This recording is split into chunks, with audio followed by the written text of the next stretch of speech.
Well, let's talk about this. We're now reaching out to Linda Feldmann, Washington Bureau Chief for the Christian Science Monitor, and with her, David Levinthal, investigative reporter and senior editor at NOTUS. Nice to see you both again. Good to be with you, Michael. Great to be here. Listen, Linda, I'll get you to start us out because I want to talk about this push for a diplomatic end to the Iranian conflict. The president seemed very encouraged about the possibility, so much so he said that he would initiate a 5-day pause, saying he would not strike Iranian power plants or energy infrastructure, essentially to give diplomatic talks a chance. What does this say to you about the economic and political pressure the president is feeling right now that he's leaning in on a diplomatic end to this war? Right. It tells you that he's feeling tremendous pressure. All you have to do is look at the price of gas, and see it's gone up 30% since the war started.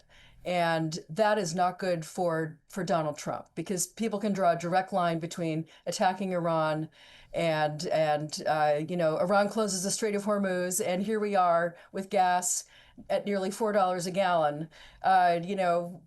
A few weeks ago, I was paying maybe $2.60 a gallon.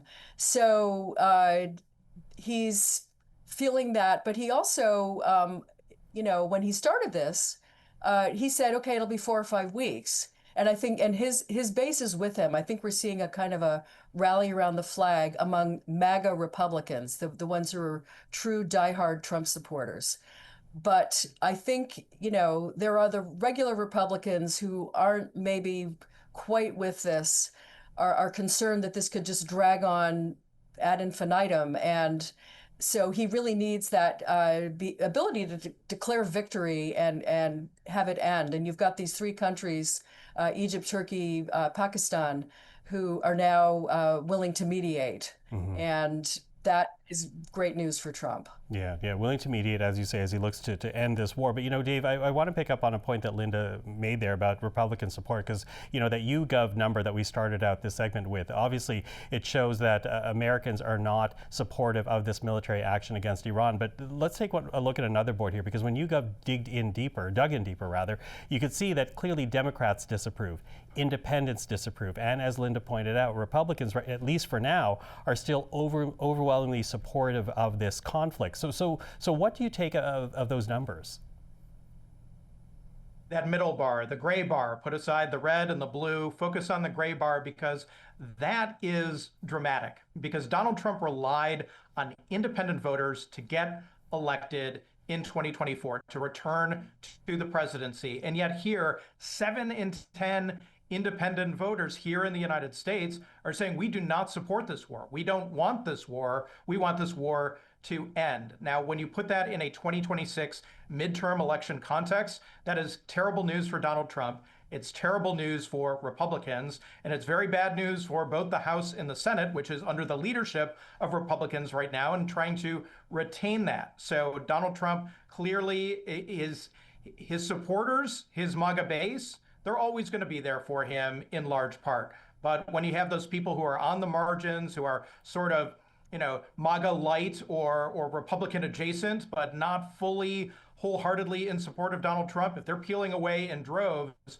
that is something that has a dramatic political context and ramifications. Yeah, ramifications for independents, as you say, also potentially with MAGA voters with the midterms coming up in November. But, Linda, I was reading an article that you wrote about MAGA support, because there was speculation just a week ago that the conflict in Iran might break up the MAGA base. We certainly heard a lot of spokespeople who are very encouraging the MAGA movement express doubts about this, including the fact that it was Donald Trump himself who said that it would be Kamala Harris who would start a war with Iran, and he would never allow one to happen. What has happened to the MAGA base? As we said, supportive right now, but how strong is that support? So it's a very strong support among the rank and file within MAGA. But it's interesting because you have these MAGA influencers, the people that you see on TV all the time, like Tucker Carlson and Megyn Kelly and Candace Owens, and numerous other sort of brand name MAGA people who are absolutely against this war. They're saying that their definition of America first means no foreign adventures, no foreign wars. Donald Trump says America first is whatever he says it is. And in fact, if you look at his history with Iran, and he has, long before he became president, he's been in favor of attacking Iran and obliterating its nuclear weapons capability, and sort of subjugating Iran and I mean, Iran has been an Achilles heel for our country for decades. And so the fact that he's doing this in a way shouldn't come as a complete surprise. But among a lot of Republicans, they really think he should be prioritizing the economy and not spending tens, if not hundreds of billions of dollars fighting abroad and endangering the lives of American soldiers.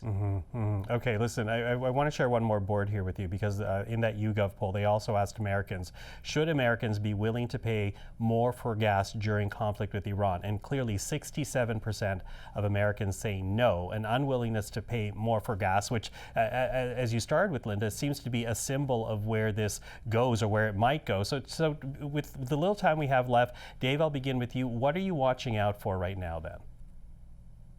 Yeah, gasoline is always the barometer for how the economy is going and also to how politics can be going too, and is a fairly good one when you're trying to test the temperature of the American public. But you see fuel costs also going up, food costs potentially going up. You see people struggling to get jobs, and yet here we are spending an incredible amount of money, including a new ask for $200 billion for the war effort that is potentially going to be before Congress. So this is just not making sense for Americans, both in a philosophical and a monetary affair. And so I think what we have right now is the Republicans and Donald Trump trying to figure out if negotiations with Iran are going to be fruitful. We have Iran saying, well, negotiations haven't really happened. So you have that back and forth as well. But Donald Trump is clearly not talking about months and even weeks now. It seems to be reverting back to this is going to end in days, but it takes two to tango, and Iran may have other thoughts too, and they still have lots of bombs